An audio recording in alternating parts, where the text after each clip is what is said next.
Hey, welcome to another live chat highlight, and this is the highlights for all you people that come back, don't want to watch the whole thing, just some of the highlights and some of the answers and questions that I got. So remember, hit that subscribe button, hit that like button for more of these Aqua goodness, and I will see you in the next video. Let's get to it. Bye. Again, more shout outs to Down South Rivers. How are you doing? And Mal Souf. There you go, Malsuf. That guy right there. Right. That guy's name right there. Malsuf. It's like cow. Malsuf. So anyways, let's go to the first thing. Let's check this out here. We had a comment. Got to turn on my mic on this one, but first thing we have a comment from Haley Storomon. Question: would it be bad to leave the pieces of wood bark in if you want black water tank? It doesn't hurt the water quality, right? So this is a question on my soiled substrate tank video about having a dirty tank. No, it doesn't harm anything, really. It might affect the water quality because, it's organic matter. It'll decay. It might cause ammonia problems or ammonia spikes. Little ones, it's nothing that big. But if you want that whole black waterish look or everything, I highly suggest more on going to use almond leaf or something to tan in the waters rather than the actual bark. The barks will help. The bark and everything will help. But of course, over time it will decay and it will, cause ammonia spikes here and there. So you might want to remove those and just go with almond leaves. Anthony Fishy Friends, he's breaking down the tank, going to start from salt to fresh. Oh, so you're making the jump? That's nice. Good to hear. Fresh is just as fun as salt. Less hassle though.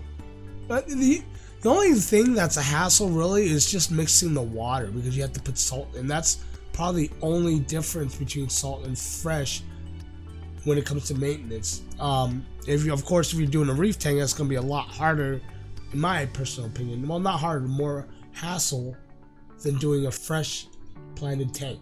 Okay, fresh planted tank is pretty easy. There's just a lot more to corals and stuff that you have to deal with. So that's my thing about going from salt to fresh. It's really easy maintenance. The only difference is, and the pain in the butt is to mix the salt water ahead of time. But, you got to do what you got to do the salt, right? Anthony Brown is heading to Lakeside, Arizona. Nice. What's Lakeside, Arizona? Can you explain that to me? Does Arizona even have water? Hello from the Bay Area. How you doing, Rico Reb? Do you have insurance that covers water damage in case the tank breaking?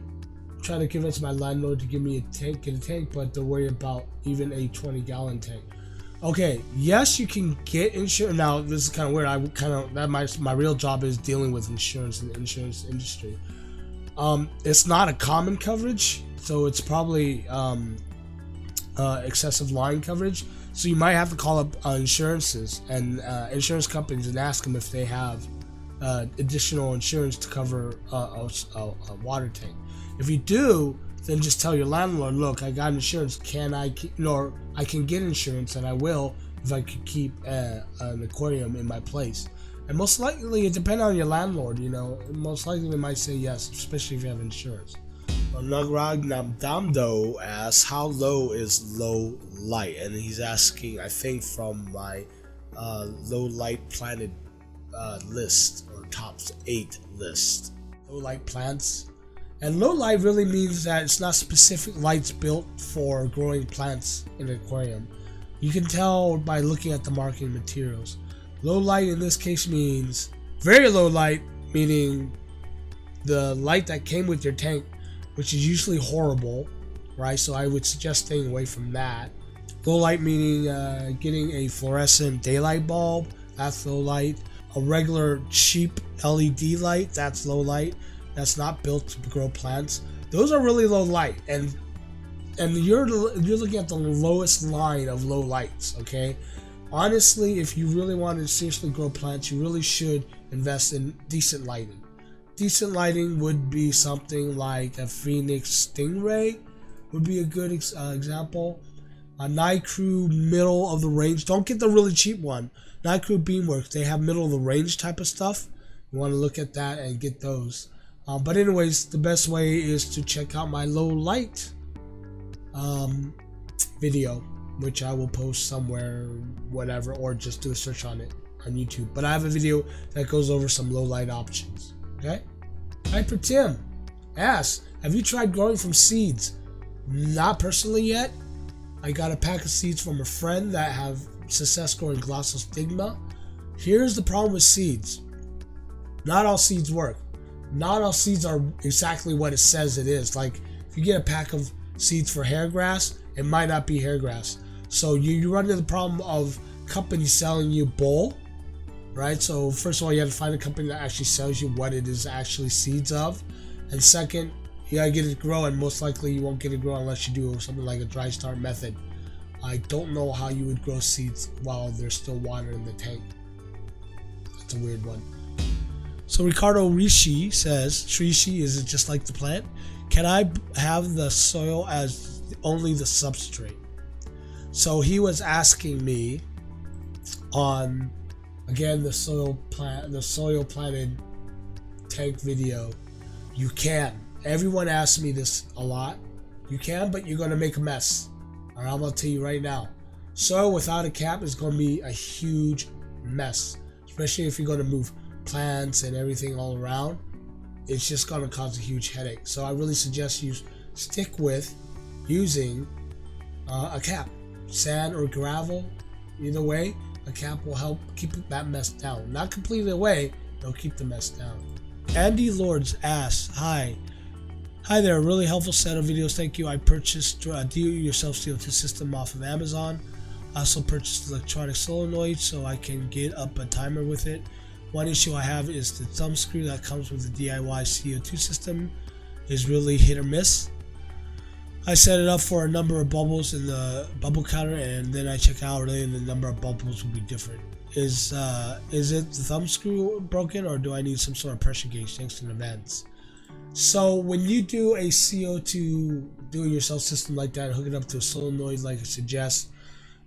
First of all, the CO2 do-it-yourself system that we use isn't reliable on the bubbles per second. All right, it's not that big deal because do-it-yourself CO2, it's going to be very hard to gas your fish, even if you doing 10 bubbles per second with that do-it-yourself CO2 stuff. So you should be safe either way. You're not going to be able to control the bubble. First of all, those little thumb screw things on those do-it-yourself gadgets aren't all that great. The gadget itself isn't all that great either.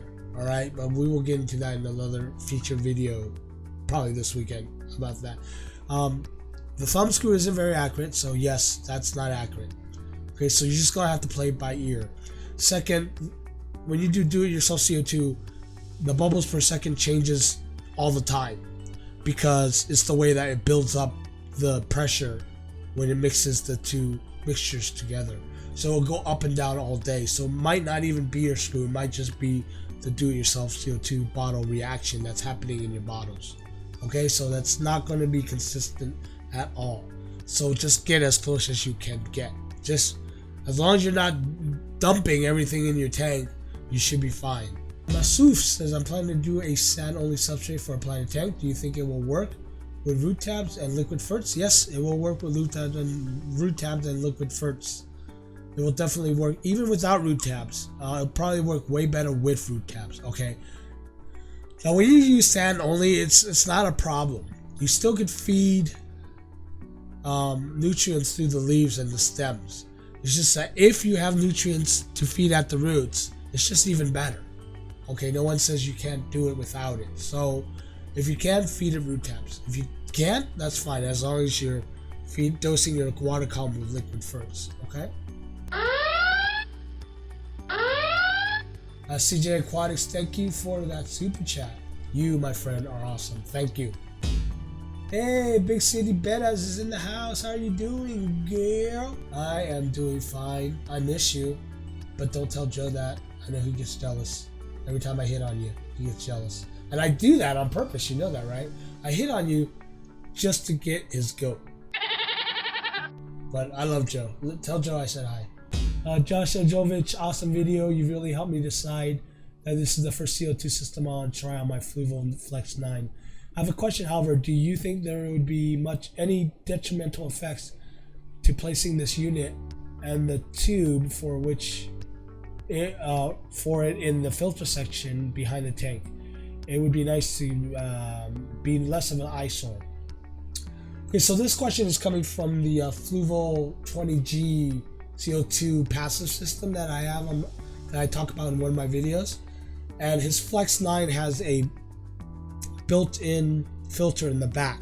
Okay, if you know those type of tanks that have built-in filters, it's like a little slot in the back where they have all the filters and stuff. Okay, just to catch you guys up on that. And yes, you can. I've done that plenty of times on one of my tanks that has a built-in filter. You just stick the CO2 and make sure that the CO2 is pumping in that filter section. I call it a built-in sump. It's really what it is, a built-in sump.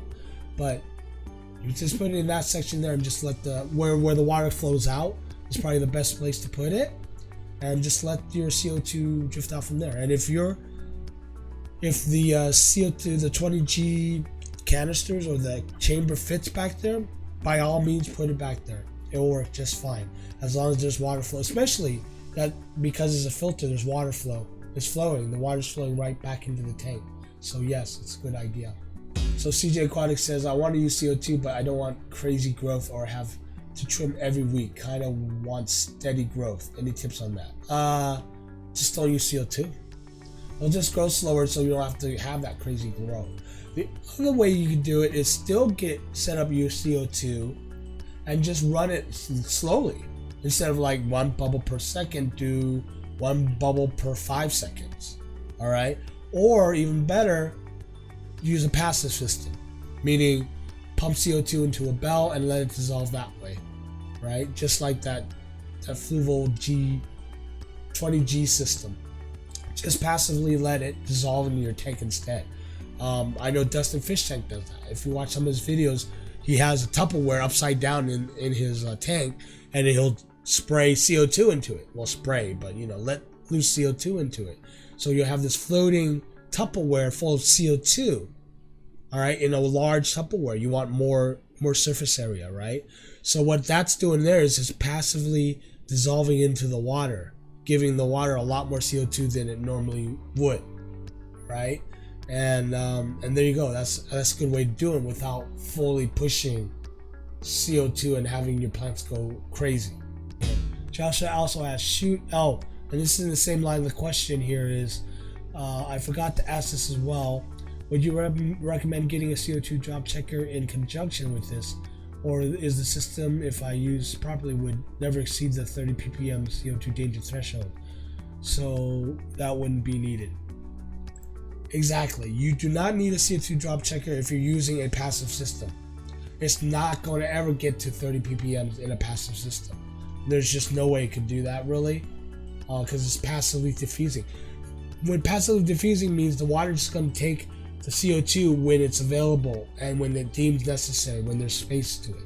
When we push pressurized CO2 into the water, that's what we're doing. We're pushing CO2 molecules into the water to fit more than it really naturally should, usually, right? So that there's plenty enough for the plants to take in. Okay, it's just basically putting a bunch of food on a small plate, right? You're piling it up, but sooner or later it's just going to fall over out into the table because you piled up so much. Same thing with CO2 in a tank. If you push too much CO2 in a tank, it's just going to diffuse out of the top into the air, right? There's only so much CO2 that the water can hold, and that's dependent on how much O2 is in the tank as well, because they have this really weird Henry's laws of physics going on here about keeping equilibrium among each other.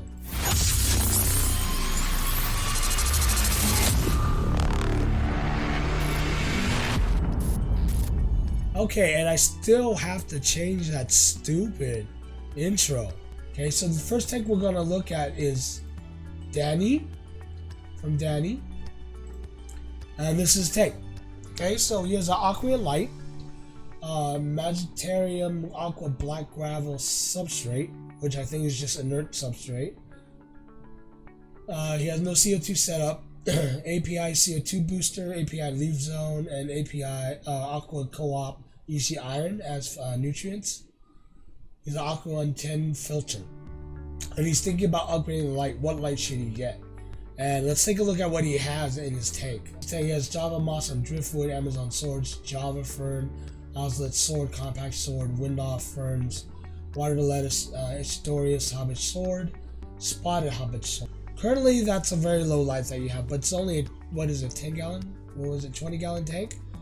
So what I would suggest upgrading light would be either, I mean, you can go Fluval 2.0 or a Phoenix Planet Plus, where you can adjust the intensity. And I think you should go with that. Most of these plants in here are low light, other than the Oslet sword. And I think the Harbitch swords, they need more lighting. So you might really want to, think about getting a little better light on that. I don't know what exactly light, Aquarium light you have on top of there, but I would get something that's more related to planet tanks. This is this is his water lettuce. And by the way, also with water lettuce, you gotta trim that stuff up, okay, because that's gonna cover your light. Okay, and the most important thing is covering the light away from those Oslet swords and the Harbitch swords. And water lettuce is very popular. If you're growing a lot of it, trim some of it, put some in a bag, sell it at your local fish club. So comment on aquascaping. I don't know if you're asking for aquascaping advice. I would move some of these plants towards more of the back and get more mid-ground and foreground plants. With some carpeting type of plants. Mid-ground, you already have some mid-ground stuff. But a lot of your stuff is all background type of plants. They will grow big. Especially your swords in a 20 gallon tank will grow pretty big. So I would move all these back, right? These larger swords back. It's a sword tank. I like swords, so move them back. Maybe add some driftwood for some decoration and maybe rocks. But if you're trying to go for a whole type of planet tank look, then in that case I would suggest alternating between some of the swords you have. You have a lot of swords in here. I would take some swords out and put in some foxtails, some of those type of stem plants to get a different look of the leaves of your plants. Alright? Get some variety in there. Because right now everything's going to grow large and tall after a while. Next tank we're going to look at is the Planet Tank's Journeys tank. Alright, it is 10 gallon tank. And the lighting is a Phoenix HLC, which is way more than enough lighting on a 10 gallon tank. Lava rock, sea chem, clay, gravel, Amazon V2, okay.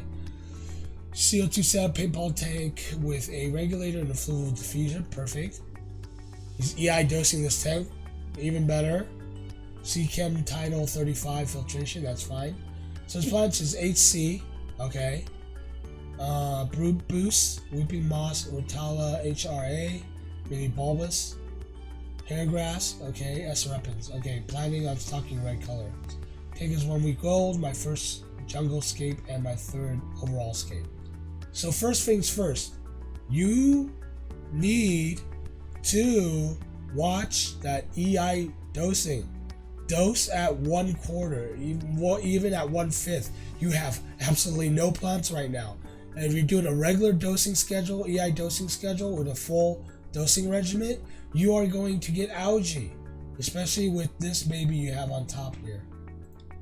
This Phoenix HLC. That's intense. Make sure you lower it down a little because right now you don't have that much plants. You're growing them in. So you're going for the long haul. Okay? Other than that, I can't really tell you about your aquascaping on the plants. The rocks though, I love it. Okay, love the rocks placement here, rock placement here, and then you have the path going here, creating that depth look. I would have probably curved the path a little, but right now it's too late. But that's just fine. You're just showing some kind of curve, straight down the middle too. So which is a little. It would probably look cool once everything grows in, because what I'm seeing here is you have overhang here. You have overhang here. I believe that is some... I don't know what that is right there. I don't know where you're planting everything because everything's still so small. Other than your like HC here. You got Sturgo Repens here. Having a jungle, I'd probably get some valves back here, going back here. That would look nice. Valves back here, just valves, right? And have them try, I guess, to hang over. So you have this tunnel look. Right? So if you have valves going from the back going like this, and you have everything else grown in, because you want that jungle look, you would suddenly have this tunnel thing going on here. Ooh, here, like that. Right, so you need to get most of this stuff grown in here. Most stuff grown in here, in the middle, right on the front. In the front, you're fine, okay? All this here in the front, right, you want to leave low-lying type of plants, like your studio weapons, your HC, carpeting plants, that's good, right? And then the mid-ground you should have right around here, growing up against these woods.